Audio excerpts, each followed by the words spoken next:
We can give you some tools and some encouragement and some guidance, and hopefully you'll also feel comfortable with asking us questions. And we're here to help you. We're here to plug you into sources and information that could help you determine what type of stories would be best for your readership and how to go about pursuing it. I'm Dion Haynes, and I'm editor of the Washington Post real estate section, and we have a distinguished panel this morning. We have Eileen Woods, who's real estate editor at the Boston Globe, and she's also vice president of NAREE.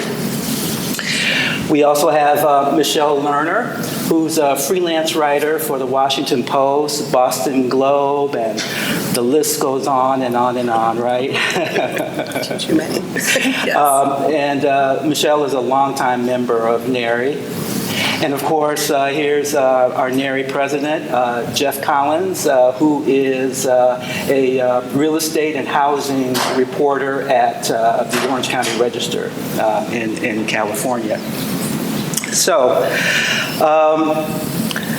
to set the stage, I'd like to play a video. And this video comes from a story that I edited in the Washington Post early this year about black developers. And so the person that you're going to hear and see is a developer named Bree Jones. And we will get going right after this brief video clip, which this will set the stage for us.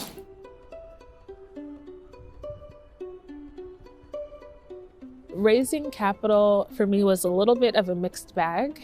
Being a woman of color, imposed some extra hurdles. And I think that I had to do a lot more than probably my white male counterparts to show that I was capable of raising capital and stewarding the capital and getting a return on investment. But I say it's a mixed bag because as much difficulty as I had going into pitches and hearing no, there was, one investor that I met, and as soon as he heard what I was working on, he understood it. And not only did he understand it, but he wanted to invest in me. And the story sort of encompasses many of the issues that are percolating in race and the real estate space. One is that historic redlining and lack of government support in black communities in the past, which has resulted in urban decay presently. Also, there is there's the issue of gentrification, affluent white people moving into historically black neighborhoods, driving up the value of real estate and driving away longtime black residents. There's the lack of affordable housing in cities, which also is driving away many of the longtime black residents. There's black developers who are dealing with racism and trying to get more capital and more projects. There's also new efforts in the real estate community to try to address some of the ills of the past and to try to give black developers a bigger piece of the pie. So now, turning to the panel, when we think about all the issues that are swirling around in the real estate world, regarding race, it can be kind of overwhelming and it can be kind of intimidating. How do you even wrap your minds around the issue, and how do you even start? If I'm a person who, is interested in delving into these issues, what type of advice would you give me, just based on your experiences? And this is to the panel. Everybody on the panel. It is kind of overwhelming. Can you hear me? Okay. It is kind of overwhelming, and I'm really kind of like just getting started, to be honest. I guess you just have to take it a piece at a time. But I'm now working in Southern California, in LA, Orange, Riverside, and San Bernardino counties, where I grew up. and I just remember stories driving around the San Fernando Valley with my father, and he was just griping about the Board of Realtors and their opposition to open housing, and the housing patterns in Los Angeles. It's just blatant, blatantly segregated. And to try and address that is overwhelming. I just can't even begin to in a community that big. But my editor wanted me to work on a story, and that's what I'm starting to work on, about the home ownership gap. I'm basically chasing the Washington Post story from 2019 that talks about how the home ownership level of African Americans today is, or at least in 2018, 2019, when we have the latest statistics, is as low as it was when the Fair Housing Act was passed in 1968, which is just appalling. The home ownership rates are pretty similar in Southern California. The gap is pretty wide. It's close to 60% for non-Hispanic whites in Southern California, and it's 37% for African Americans, and slightly better for Latinos and much better for Asians. So I would follow on that and say, I think I liked that you brought up sort of the overwhelming, the big story, but also a local story. And I think that's one of the ways to approach this is that, so I wrote a story in 2020 where I tried to bring in it's more of a national story, but I tried to bring in data and research that everyone had done on the reasons behind this. So I interviewed a lot of people, a lot of academics. I looked at a lot of the research that had been done, but then I also talked to people who were in the business. I talked to lenders and real estate agents and brokers and things like that. But I tried to bring in stories too. When I was doing this, I was asking people to share their experiences with me a little bit, which I think we'll get into that a little bit later about how to go about doing that. But I think you almost want to pick an angle, either a local angle, or you want to pick one of the reasons, because this is a really complex issue. It's redlining, it's appraisal issues, it's lending issues, it's there's a lot of pieces to it. So I think that's one way to approach it is to kind of take a piece of it. Depending on how much space you have. If you've got, lots of room, you can do the whole thing. Your turn. My turn. I have to agree with Jeff that it takes that initial step. One common practice I had when I was a reporter is that whomever I was interviewing, I always asked, who else should I be talking to? What are the things that that should we be covering?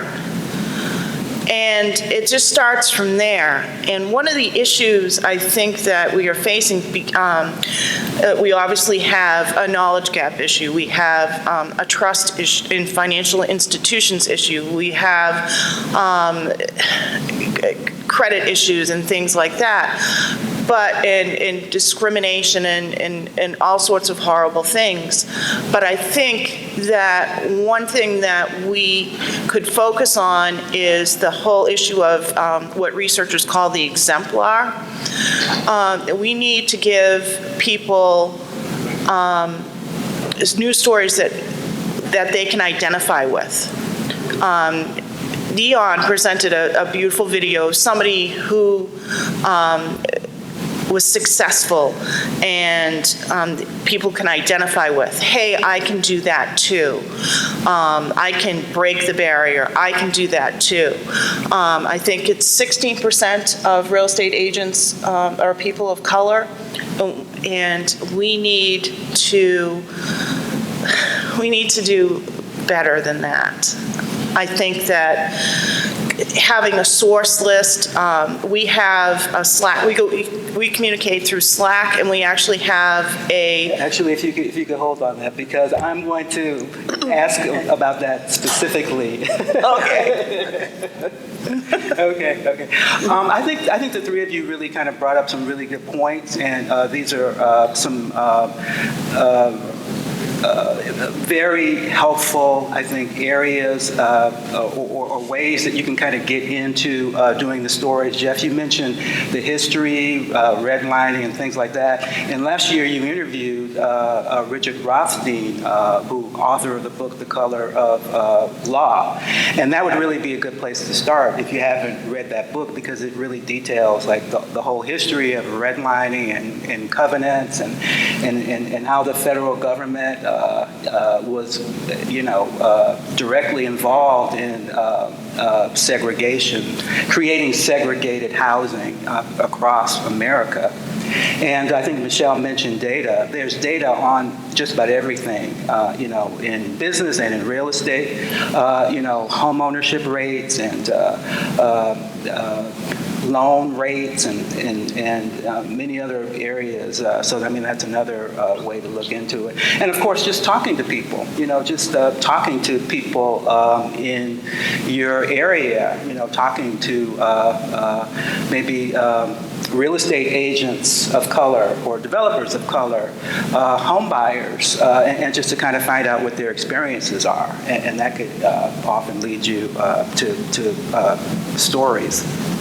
I just want to ask you this. I know that Michele and I had a conversation last year when we were doing the story, the black home ownership story. I know that as a black man, I've written about race stories my whole life and my whole career, and I've been a journalist for 30 years.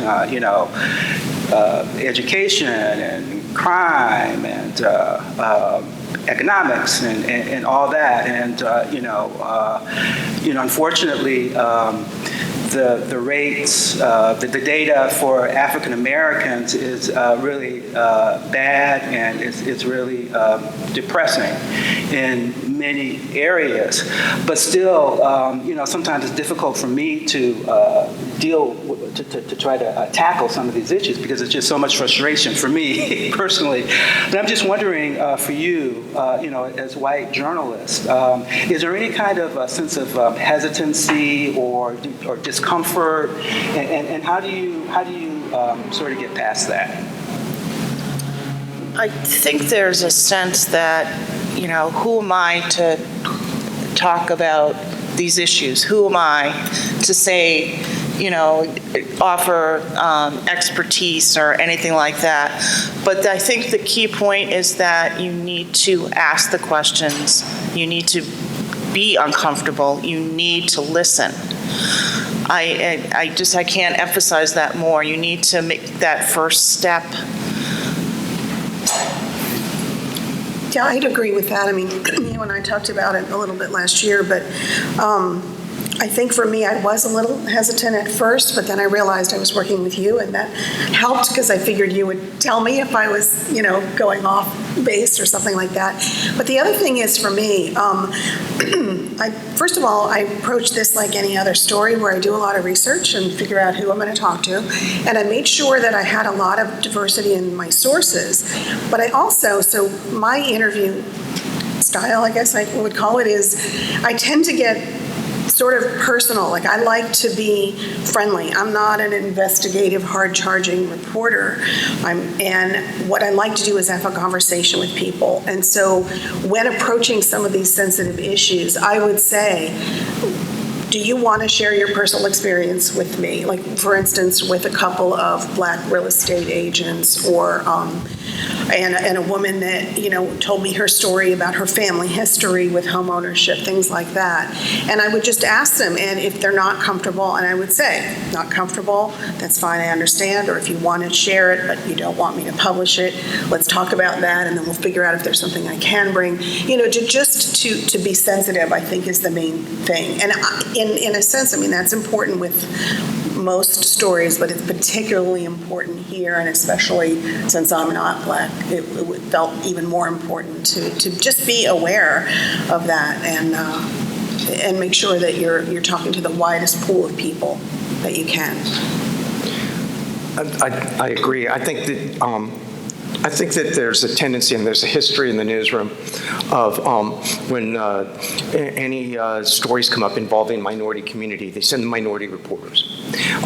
Sometimes that's necessary because in Orange County, we have a huge Vietnamese community, and we need Vietnamese speakers, and not many people speak Vietnamese. A lot of us speak Spanish, myself included, and so we don't have to rely only on Hispanics to cover that, and there's no language gap in talking to African Americans. So I think that it should be a newsroom-wide thing. I don't think it should be just the burden of the minority reporters. Although in the past I've seen that they've taken it much more seriously and done much more on that. I think that having said that. As a white guy, I think I have to approach it with a lot of humility. And just as Eileen said, you listen carefully, you know. If you do it with sensitivity, I don't think it's a problem. I actually did want to jump on that because I was sort of surprised. I never had not a single person ever questioned, like, why are you doing this story, or pushed back against me, which I kind of expected at least someone might kind of, not like that, but it didn't happen. So. Good. Before I ask the next question, and I have to admit, I am totally embarrassed to ask this question. I have no idea what time the session ends. Can somebody, maybe Sammy, you can tell me, because it's 8:30. I think it's 8:30. Okay, so we have time for a few more questions before we open it up. 8:35. 8:35. Oh. Okay, all right, great, thank you.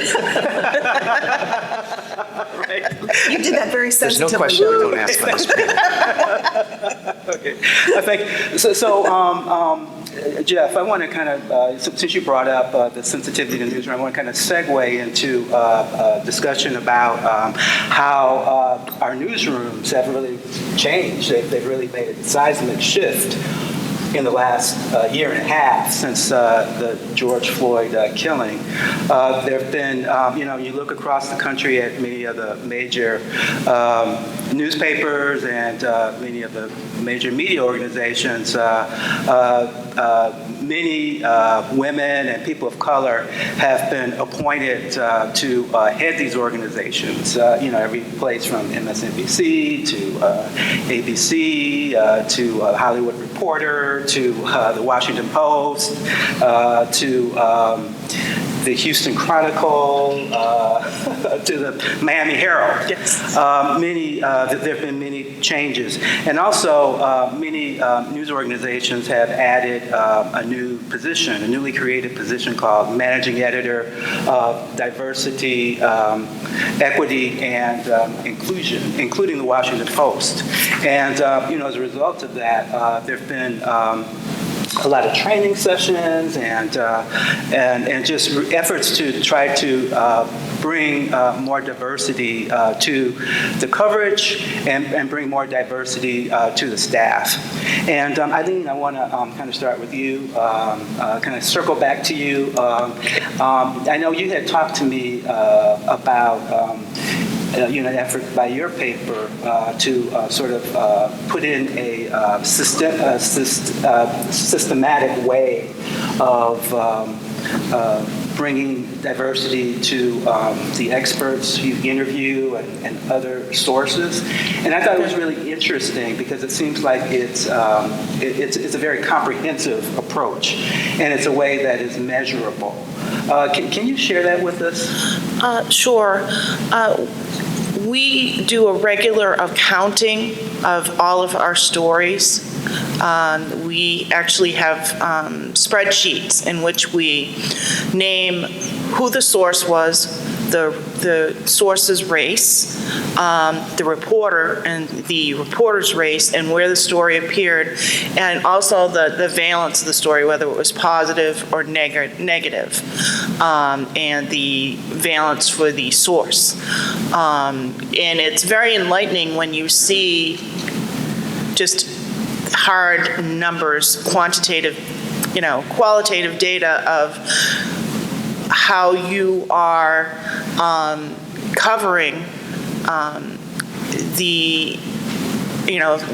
communities of color.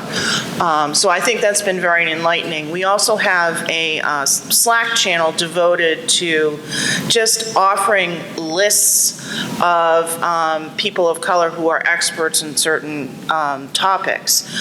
For example, last week I had a co-op who was doing a story, and I said, you need to make sure that you have sources of color in your story. And she said, and very earnestly, I don't know where to find sources of color. And I said, well, I have something for you. And I basically pointed her to that channel and pinpointed, here are a list of 8 designers of color. Here's your starting point. This is not a comprehensive list. This is your starting point. And she was delighted. And it was these kinds of discussions that are so helpful. And we've done other things, of course, increasing diversity hires. We have a wonderful column called A Beautiful Resistance about being a person of color and various aspects of the community and things like that. We have the Black News Radio Hour. We've made such a concerted effort to bring in the voices of people of color, and it's just really wonderful to see. And I know there's more that we can do, but I think these were very important steps for us to take. Right. I think that's a very good start, because I think one thing that sometimes we get trapped into is that we tend to use people of color in stories about racism and discrimination and things like that, but we kind of fail to see that people of color are just normal people who do normal everyday things like buy houses, sell houses, decorate their houses, things like that. And I think that that's a really good way to show people in all kinds of roles and not just in sort of negative roles or roles that are associated with some type of problem or trouble. If I may add to that, we did a story in which I think there were 8, we just asked 8 people of color how they were able to buy homes in the city of Boston where housing prices are astronomical, and their stories were wonderful. They were wonderful success stories, but there was also a lot to learn. There was a lot to learn about how they weren't actually able to buy in Boston, or they were able to buy an investment property in Boston, or they were able to buy a 2-family and now they can rent out one of the units. But it was just their stories about how they were able to achieve the American dream of owning a home, but they had to buy it somewhere else far away from their family in order to make it happen. So I think those were stories that needed to be told. And again, I go back to that whole theory of the exemplar. People, you need to have experts, like Dion said, experts of color and homeowners of color and designers of color and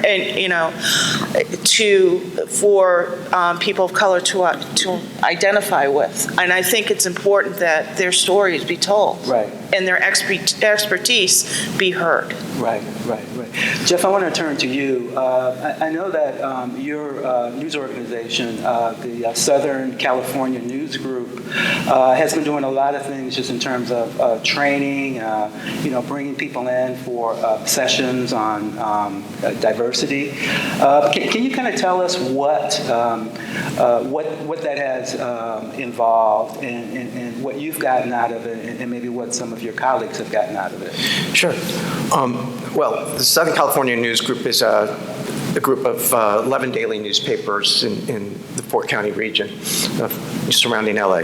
And right after the George Floyd killing, there was this response, and they created a diversity committee that's still meeting. And just between you, me, and this room, I'd call it a work in progress. I wouldn't say it's a success. And having been in, journalism, news for a long time, I've seen these things come and go, going back to the 80s, where there's an incident and then a response from the newsroom, and then they try and, oh my God, we got to hire more people, we got to work on hiring. But I will say that the diversity committee has been meeting regularly. They have drafted a number of substantive proposals that, if implemented, would be good. Some of them haven't yet been implemented. But among the things they're doing is there is a concerted effort to hire more people of color, or hire more women. Having said that, also a lot of our new hires have been pretty much just a few years out of journalism school, all young reporters just starting out, because we work for a company, a digital first media that is very bare bones kind of operation. We have very limited staff. Some of our newsrooms only have 1 or 2 or 3 reporters. So a lot of our most experienced reporters have left, and the new hires have been newer. But in addition, there's been more of an emphasis trying to find people with life experiences or language skills who can,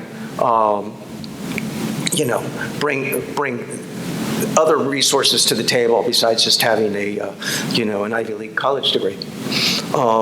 Something that I think is really promising, but is not yet implemented, is the effort to create a diversity team, diversity and inequality team, which would have 4 people covering education, crime, social issues, and an editor.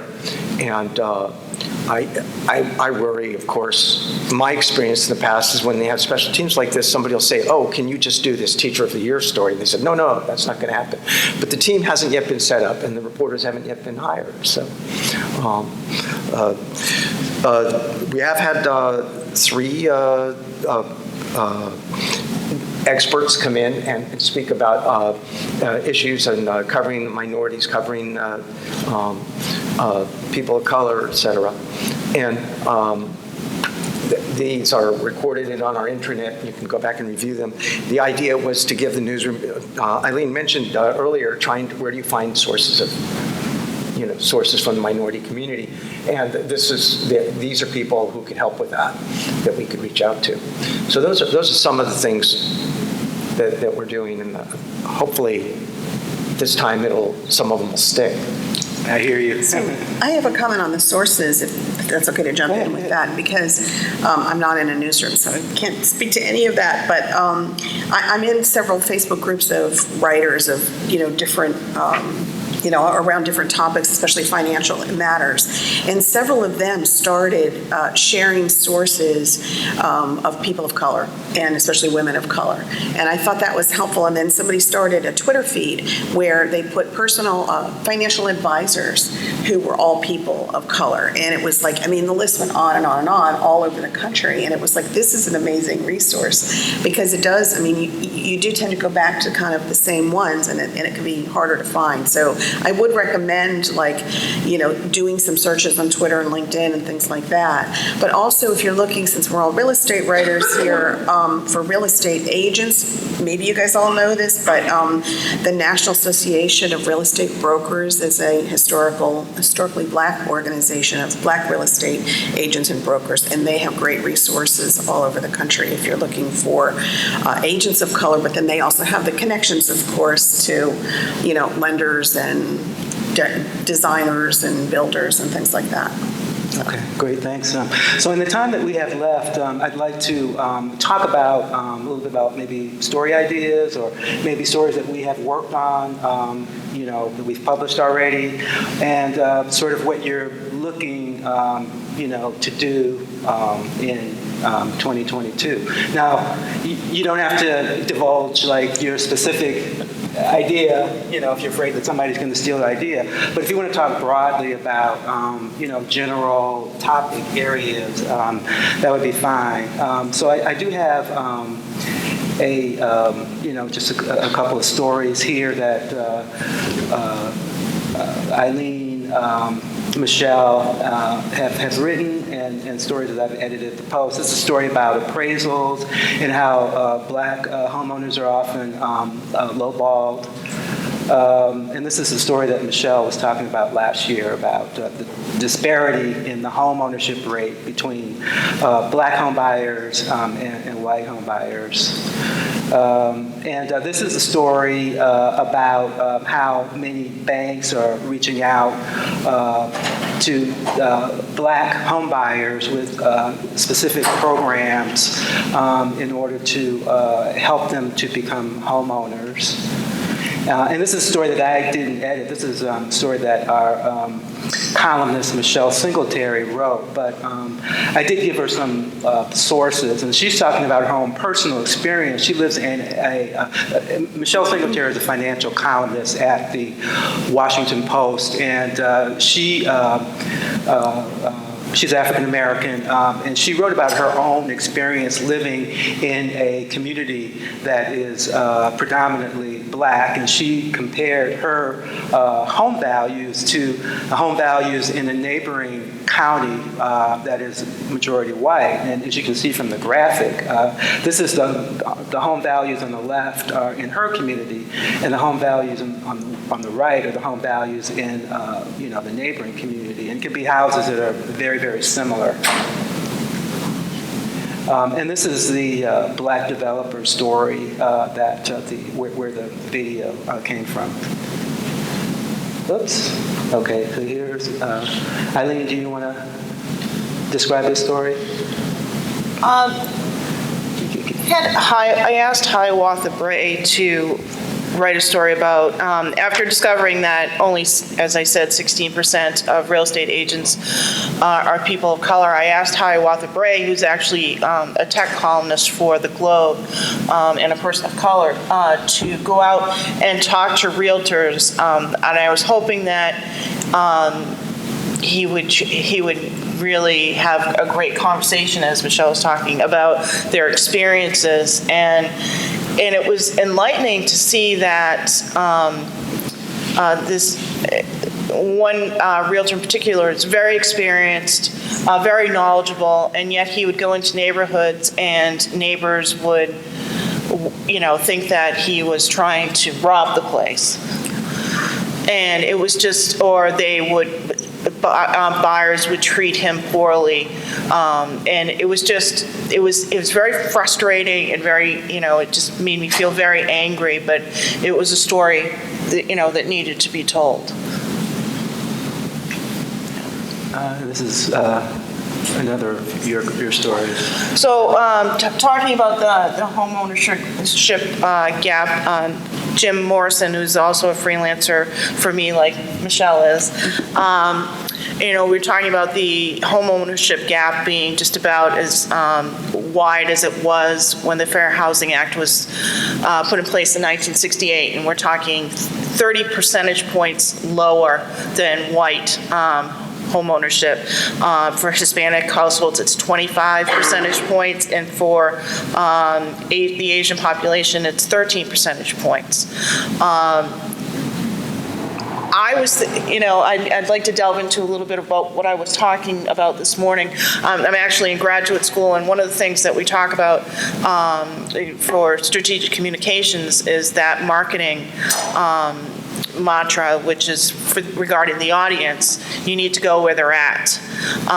And I was thinking along the lines of something that I saw that the Harvard Joint Center for Housing Studies, it was in a webinar that they did where the Tennessee Housing and Development Authority launched a program called Convergence, where they got lenders and experts in housing and all these groups together, and they formulated a plan where they would go into communities of color and offer all this information about how to buy a home, and hey, you don't need a 20% down payment because there are 40 down payment aid programs in Memphis alone.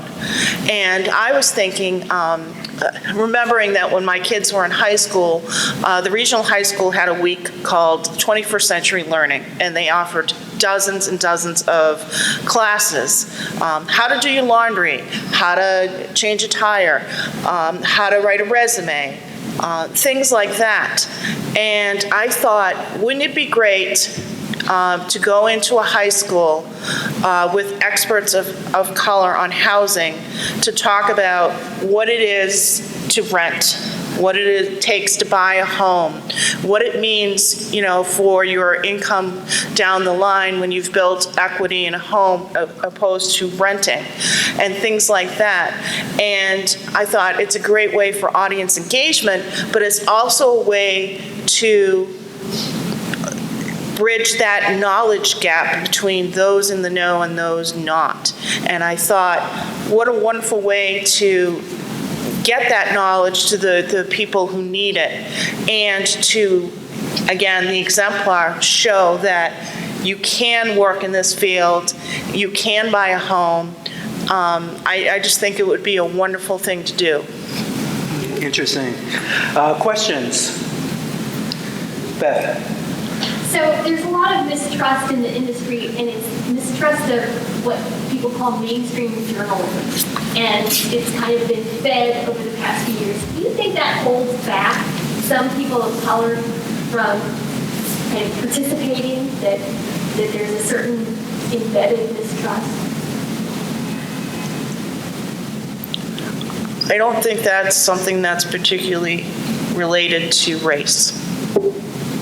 I think that's something that's been exacerbated over the years, and that it comes from a lot of places. I think that we need to find a way to rise, stand out among the noise, and I think the way that we do that is through credible, accurate reporting and showing, legacy media is the legacy media for a reason. We do a great job. We know what we're doing. I think the more stories that come out also that talk about some of the solutions that are being, or the ways various organizations are addressing the homeownership gap, I think that can help. I think there is a little bit of mistrust, but the more that we cover this, and the more that we cover and follow up, like you said, you hope things last. There's a lot happening in the last couple of years, especially. There's an organization, the Black Homeownership Coalition, which is Mortgage Bankers Association is part of it, NAR, lawmakers. They've got this big goal of increasing Black homeownership, but it needs to be followed up on. What exactly are they doing? What is the impact? Same with, every I'll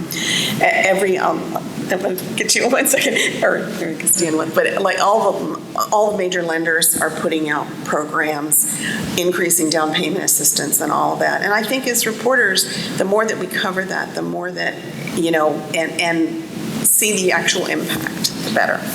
I think Mary. Mary. The thing that I don't understand at all is the attitude about the laws that are still on the books that say in certain states that people of color are not allowed to buy a house in a particular neighborhood. And when I ask reporters about this, they're like, well, they're not being forced right now. And then when I ask another reporter about it, they'll say, well, you've got to take care of, getting people educated, that, the church rights, these laws from the book, where are we? Jeff, do you want to answer that? Because I know that you're looking into it. Comment about that too. Go ahead. Okay, so the racially restrictive covenants were outlawed in the 1948 Shelley decision, which so that they have no real practical effect, but the people still buy homes, and then they start reviewing their documents, and they find these racially restrictive covenants still in their deeds. So in Orange County, and I think several other California counties, have taken means to make it easier for people to take in their deed and get a new deed issued for free. And then I'm just looking for the legislative number. The state legislature just passed a law, and it was signed into law by Governor Newsom that would also require every clerk recorder in all 58 counties of California to do an assessment, to do it of what it would cost, what it would take, and a number of other measures. Anybody can go in and have a deed changed, which actually may be a little controversial because it allows somebody else to maybe make a change to your deed. But the bottom line is it's to streamline the process and to make it available for free to trade in your deed for one that doesn't have this offensive language in it. One of the big real estate companies in the Seattle area that I've talked to them, they were talking to me about a variety of efforts to increase diversity among their agents and things like that. That a big mission of theirs is to work on these covenants. And they said they're pushing lawmakers in their area, but they're also going to title attorneys and saying, every single time you see this, let's get this in and get it changed and fixed. So there are people there. I mean, that's another a local story for them, but I think it's, a way to approach these kind of stories is to find companies that are doing things like that. Okay.